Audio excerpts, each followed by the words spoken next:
What's good, everybody? Justin Malcolm here. I don't know how well y'all can see me. I mean, kind of bear with me with the lighting, but I'm here just really ready to give my testimony and ready to share a little bit of my story from where I come from, where I've been, and where I'm going. I know most of you see me talking about working from home, see me posting a lot of positive things, see that I'm a IBO with Wake Up Now, where actually I found three in the company.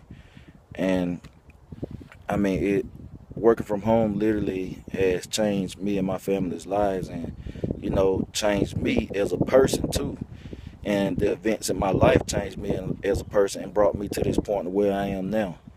But I mean, I'm really gonna start from when I attended high school because that's really where it all started and led up to this point now. So, I went through high school pretty much. Uh, I had decent grades, up to that point. Before that point, I had, straight A and B student. But my last 2 years in high school, my 11th and 12th grade year, I kind of started losing focus and, started kind of doing some things I shouldn't be doing. For instance, I did, my 12th grade year, I was trapping. And for all of you that don't know what trapping is, I was selling drugs because I needed some extra cash. And what initially brought that on is, well, now I mean, I'm not going I'm not even gonna jump into that. What initially brought it on? I mean, it's really just stupidity, basically. Trying to fit in with the Joneses and stuff, and at the same time, I needed extra income. Cause at the time, I was employed at Captain D's, but you know, to me that wasn't enough. So I started selling drugs, and I'm not saying I was the man out there, but I did make decent money. I did make good money in high school selling drugs or whatnot. But my 12th grade year, I managed to kind of pull my grades up, and I got accepted into the University of West Georgia, in which I only attended 1 year. Due to the fact once I got there, I wasn't focused. I wasn't doing what I was supposed to do. I was halfway going to class. And once again, at the time I had stopped selling drugs because, I want to go on a clean slate. I want to do things the right way. But once I got up there, for anybody that's in college or been to college, it's hard. I mean, financially. You don't have any money. I didn't have a job. So I went to what I know and I started back selling drugs again. But in college, while up there, I was making a pretty good amount of money because I'm on a college campus, and some things happened. I had two run-ins. I had two run-ins with the police, close run-ins. One in which me and my partner, we ran. That was my first time. That was my first time running from the police. And then the second instance, we're in the dorm room. I got my re-up. I got like a quarter pound or 2 ounces. He has a quarter pound in his room. Our rooms right beside each other. So I get a knock at the door and say the police outside, they're coming in. Now we know everybody. We know all the guys. I say on our hall or whatever on our side, and we're the only two selling drugs or trapping. So I look out my dorm window, and I see the police, not the campus police. The police parked out there, and I see they have a dog with them. So my first reaction was, I panicked, is to run. But what I did, I took what I had, I stuffed it in a sack, and then I put it in the laundry detergent. Was finna leave. I was feeling kind of nervous, so I took it out. I called my home girl. It happened to be perfect timing. I said, I need you over here right now. She was on what we call the yard. Anybody at University of West Georgia, y'all know what the yard is, and I was in the route hall. So I told her, get over here, run now. I need you. She came to the window. I just threw my stuff outside on the ground. I just threw it out the window, and told her, hey, pick it up. And me and my homeboy, we left, went out the back door. So we out the back door. We cut through the back, went up through the little pathway. Police stopped us like, hey, why y'all running? We made up some kind of excuse or whatever. Basically, long story short, we didn't get caught.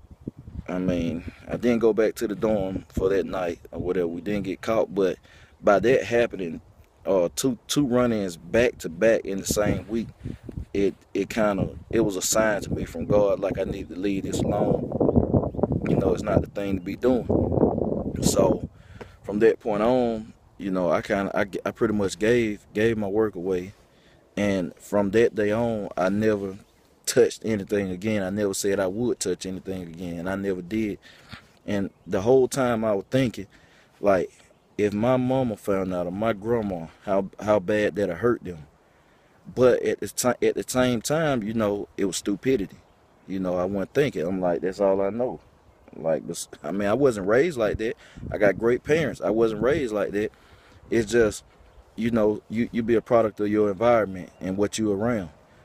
So not necessarily saying it's my parents. I was raised good, but it's a mistake. It's a mistake I made. I mean, it's dumb. You don't have to do that. And that was that. So basically, 1 year of college. After that, I was on academic probation. My first semester, second semester, I was home on break. I ended up wrecking my car, wrecking my Honda. I had a 91 Honda Accord and ended up wrecking it. So, my thing was, my dad, he wasn't going to repair the car. It's like, you have to repair the car your own. I made up the excuse that if I couldn't take my car, I wasn't going back to school, knowing that I didn't want to go back in the first place. I mean, my heart wasn't in it. I'm not saying don't attend college. College is great, but college isn't for everyone, and you don't have to go to college to be successful. But long story short, I didn't go back to college. I went back to working.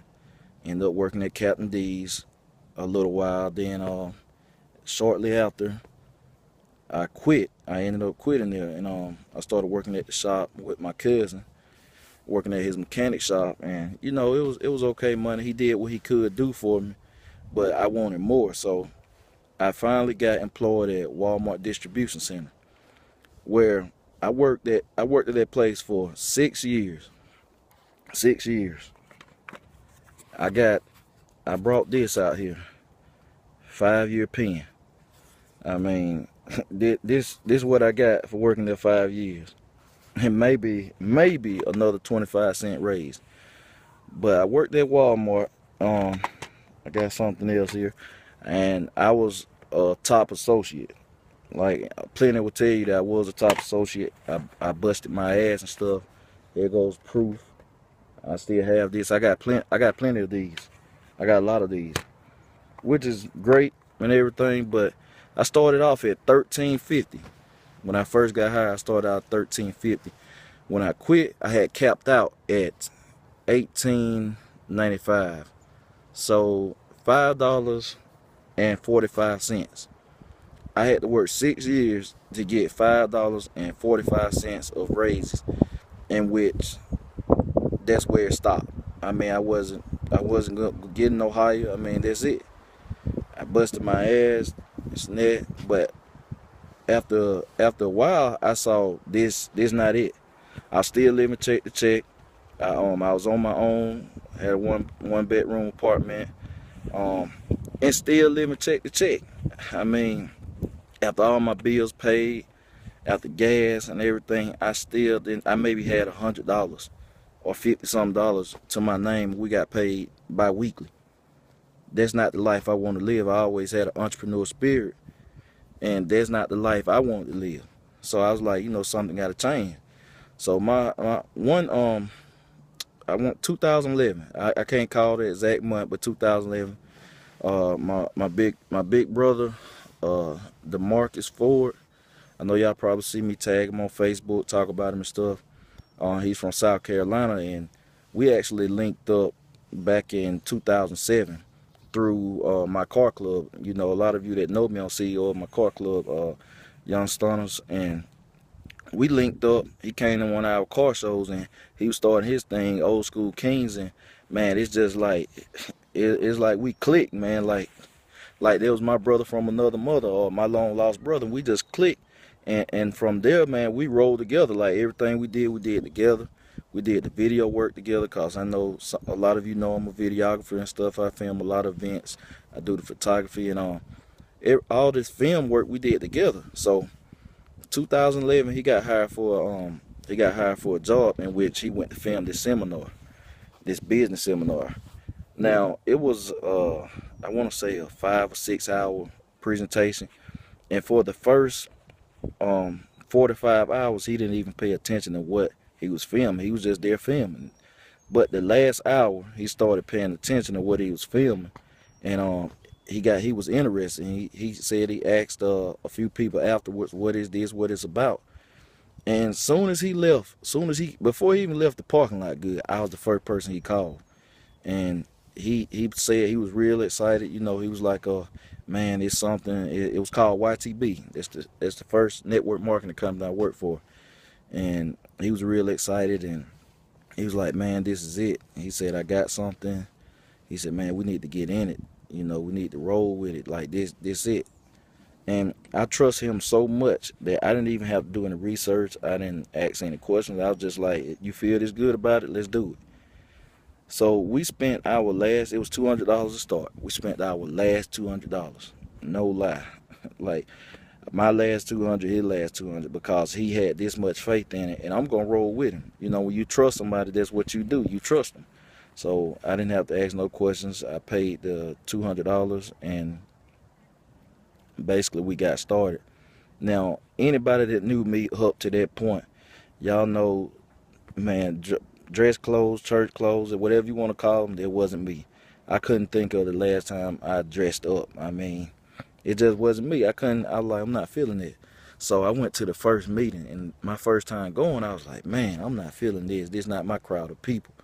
You know, these people dressing nice, they're talking different. This is not my crowd of people. I can't do this.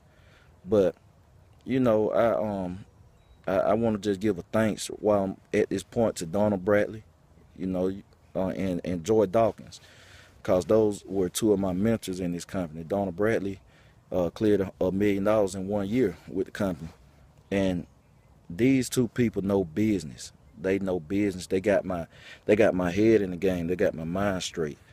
And man, like within 1 month, I got real serious about this company. I started learning business. I always would say I'm about business, but I didn't know business. So I started developing my mindset. I started getting my speech together. You know, when I'm talking to people, I need to talk business. I can't be out here talking slang and talking all crazy like I do with my friends. I gotta be presentable. And I bought me some dress clothes. I started dressing nice. I started going to these meetings. I started getting more serious about it. And I started making money. I started making good money. And I was like, you know what? This can free me from my job. And it got to that point. Because January 6th, 2012, I quit my job at Walmart. Now, the way that happened, because this is an interesting story. That day, leading up to that day, I had already figured out, I was like, man, before the end of the month, I'm going to quit my job.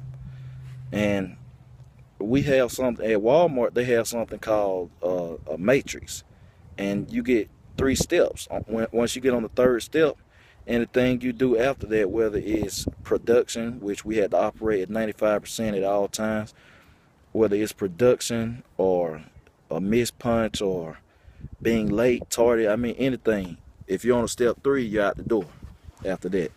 So I filled my matrix up on purpose, because I knew, which I filled it up by calling out, taking days off, because I knew I had my mindset that at the end of the month I was going to quit.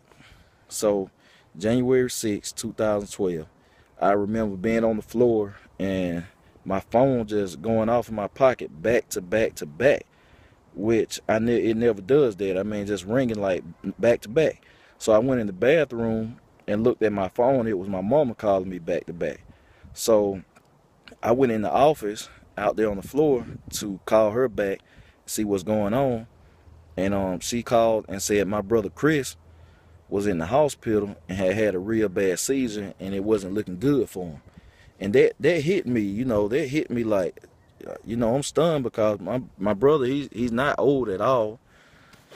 And wasn't old at all at the time. So it's like, man, this just out the middle of nowhere and not looking good. You know, anytime you hear that, it's serious. So I went to the supervisor of the shift. I'm not gonna call any names, anything like that, but I went to the supervisor of the shift, and I told him, I went to my supervisor, and I mean, I call his name Anthony Williams, cause man, I mean, that's my guy. I mean, he's somewhat of a father figure to me. I mean, he gave me a lot of good advice. He helped me out a lot there. He gave me a lot of advice in life, period. And you know, he still stays in touch. So, I mean, Anthony was cool with it and everything. But I went to the supervisor of the shift. He was like, you know, make sure he okays it. Then it's fine. And I talked to him. He was like, well, you know, you're on step 3. So I brought him in the room. I said, listen at this. I let him hear the voicemail. My mother left a voicemail, and I let him hear the voicemail, and he still said, well, you know, you got to do what you got to do. That's why I say these jobs don't care about you. He heard that voicemail. He heard what my mother said about my brother, but yet he says, I got to do what I got to do. So I went to the time clock, and I stood there. I stood there about 2 minutes just thinking, if I punch this time clock, then I know I'm fired. And I said, well, if I don't, I mean, if I don't, then back on the floor, back to doing what I don't want to do. So immediately I just thought about the order of my life. And I skipped the part in the story. Keep in mind, my wife was pregnant too. She was 7 months pregnant at the time. And that night before, she had been having pains, but which turned out to be contractions, but we didn't know that. But I stood at that time clock, and I thought about the order of my life, which is God, your family, and then your job. And God just came to me and basically told me it's time. You know, it's time. So I clocked out. I mean, and I never looked back. That day I quit. I said, this is it. I never looked back. I was like, I'm going on about my journey. So I go straight out to the hospital, check on my brother, and thank God, you know, he had stabilized. He was in good stable condition or whatever, good condition. You know, that eased me. So I went home, and soon as I walked through the door, my wife was walking downstairs. Like literally, as soon as I opened the door, my wife was walking downstairs, and she was in pain. She was like, we need to go to the hospital. I was just about to call you. Like, this just crazy. The day I quit and I clocked out, my wife was literally about to call me. She was walking downstairs. She said, we need to go to the hospital. So the doctors had told her previously 2 days before, when she was originally having the pains, that it was Braxton Hicks. So we get to the hospital, and you know, both our first child, our first little girl, 7 months pregnant. We get to the hospital that same day, and they couldn't find the heartbeat. They put the monitor on her. They couldn't find the baby's heartbeat. It was taking longer than normal to find the heartbeat. And right then and there, when you know it's taking a little longer, like, it's like your heart drops. Like, no, you know, I know this not happening. And you know, you don't want to believe it, but they couldn't find the heartbeat. And me and her kind of, in a sense, knew right then what it was. And like, man, I never cried that much in my life. Like, I don't know if you ever felt the pain so deep that you can't stop crying. Like, I mean, having to deliver the child, or stillbirth, and actually look at her lifeless. Like, I don't know if you ever felt the pain like that, to where you can't stop crying. Like, I never cry. I cry so much my eyes hurt. I mean, that was just I mean, it's still hard to deal with, you know. And that was January 6, 2012. All of that happened in the same day. And you know, shortly after that was very hard to deal with. But you know, it kind of knocked me out the box, you know. But I got back on my grind. Like, the next day, I had planned a meeting. I had planned a meeting for prospects for my YTB business that next day. And although me and my wife still went through that, she still pushed me to go to that meeting, cause I wasn't gonna go. I mean, I wasn't gonna have it, and she still pushed me to have that meeting. And I mean, man, it was hard. It was hard. I had it. I mean, I thank Joy for what she did. You know, she came through, did the presentation. Marcus was there, everybody, and that was a day after. So that's when I say, how bad do you want something? How bad do you want it? You know, that's what I did. And you know, time went by. I got back in. I got back focused. I started back killing on YTB. I was making money and this and that. And then shortly after, you know, in the process, my mother had cancer too over the years. My mother had cancer, and you know, it would be in recession, and then it'll come back. So all this time going by, and I come to find out that my mother's cancer had returned, but she didn't tell me because it's just the type of person she was. She didn't want me to worry. But I found out her cancer had returned and things weren't looking good. So I made the decision, and my wife went with it, that we wanted to move in with my parents, cause my father, you know, he worked through the day and stuff. My little sister, which she's 15 now, but she went to school, obviously, of course. So you know, I didn't want my mother there by herself, so we moved in.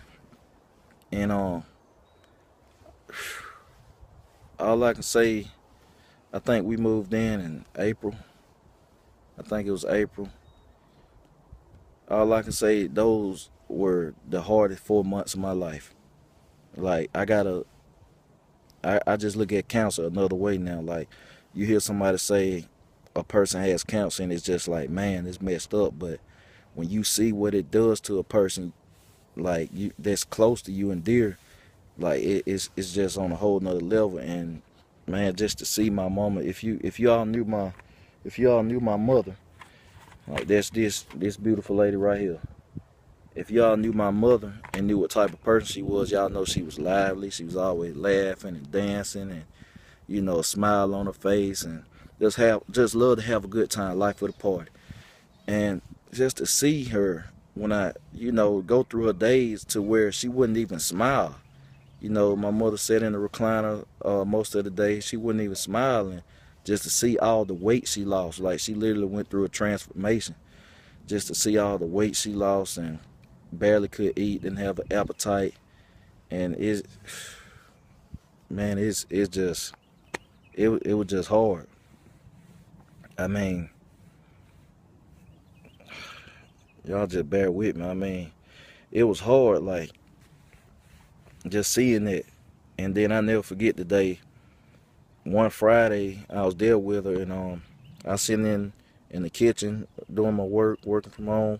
And at the time, I had got out the loop with YTB, because, not speaking on Joy or Donald, but it was some other leaders. You know, when you're on top, everybody, you're the man, boss man, hey, you know, superstar, this and that. My mother got sick, and I fell out the loop and wasn't doing anything. Like, I was struggling because I wasn't marketing. I couldn't focus. Then all the calls stopped, all the superstars stopped, and that wasn't a good look to me. And that's why I initially quit the company. So basically, during this time, I'm having to learn. I got to learn all over again, basically. I mean, I got into internet marketing, and I had to teach myself.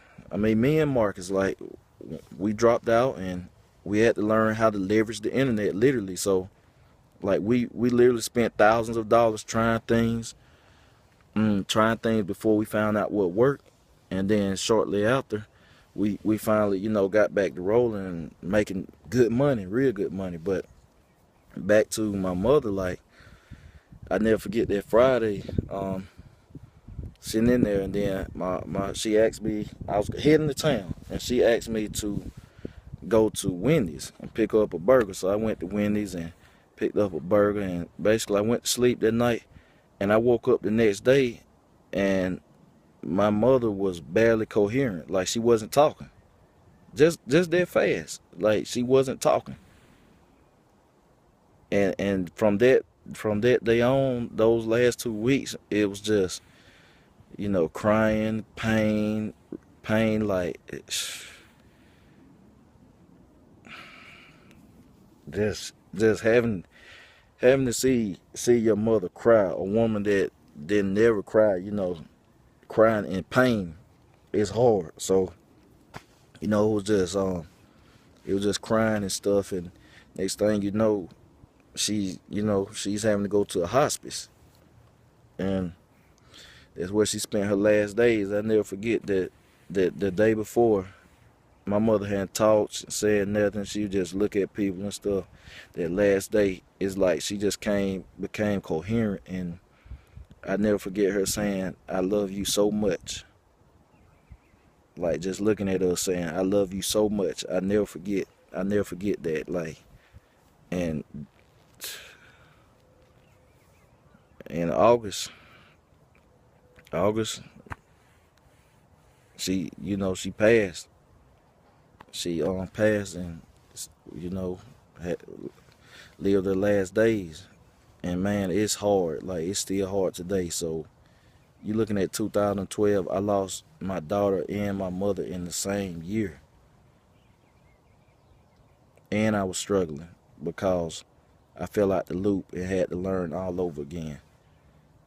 But yet, before the end of that year, I overcame all. And I forgot I left out. Me and my wife actually, we got married too. I mean, I don't know how I can leave that out. It was one of the best days of my life. We got married in February, and it's like 2012 was a year for me, like a year of change. I really got into church. I strengthened my faith. Because if it wasn't for God, I wouldn't have made it. I'm just being honest. I would have broke down. I would have gave up, threw in the towel. And it wasn't from God and my faith, my real faith to Him, not worrying about the situation. And if it wasn't for my wife and my family, like I never forget the night my mother died. I just wanted my family over there. My aunt Laura, my aunt Colette, Kirby and Erica, just everybody. Just everybody came over. My brother Cam, and I just wanted to be around family. So if it wasn't for my family, God, my wife, and my real faith in God, a lot of people say they have faith in God, but why worry and why stress about things if you got faith in God? I wouldn't have made it. And from, I'm sorry, the video ended up cutting off, but like I was saying, from September forward, I just started killing in that marketing light. It's like I had to get back in the game. I had to, just push forward and press forward. And just I started killing it in 2013. I mean, just a crazy year. I mean, most of you, that's where I met most of you in the internet marketing game. And I released Instamarket Pro. I did well over 10 grand along with that. And I started killing MCA. A lot of people saw my success from that point on. I really don't have to tell you, because a lot of you started following me. But I just started smashing internet marketing. I met and networked with some great people, and basically here I am now with Wake Up Now. I mean, it's changing a lot of lives. Like if you're on the fence watching, I mean, if my story impacted you any, then you know that you can do it too. You can do it too. I mean, and it's a fully legit company. Here's the card, Visa.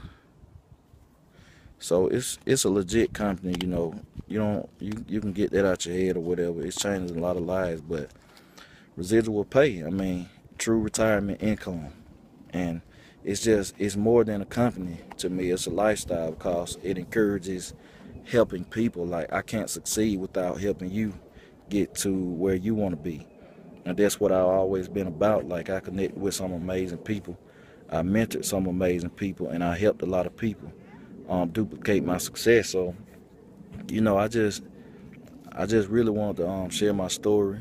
I wanted to give my testimony because I never given it, and this is the first time that I really just laid it out on the line for everybody to see and to hear. But I hope it impacted you, it touched you. I hope it inspired you to change for the better if you're not already, to strengthen your faith and to step out on faith, and step out of your comfort zone. Like we all are we all are, what's the word, like, able. I guess we're all able. Like that's just it. We're all able to succeed and live the life we want to live, and not the life we choose to live. I mean, it's just keep your head to the sky. You gotta strengthen faith. You gotta have true faith in God, and you gotta quit worrying about what people are going to think of you, how people are going to look at you, and you gotta take risks. Like you gotta step out that comfort zone. Fear keeps a lot of us um, held back. So this is Justin Malcolm. This is my testimony. God bless everybody. Y'all have a good day.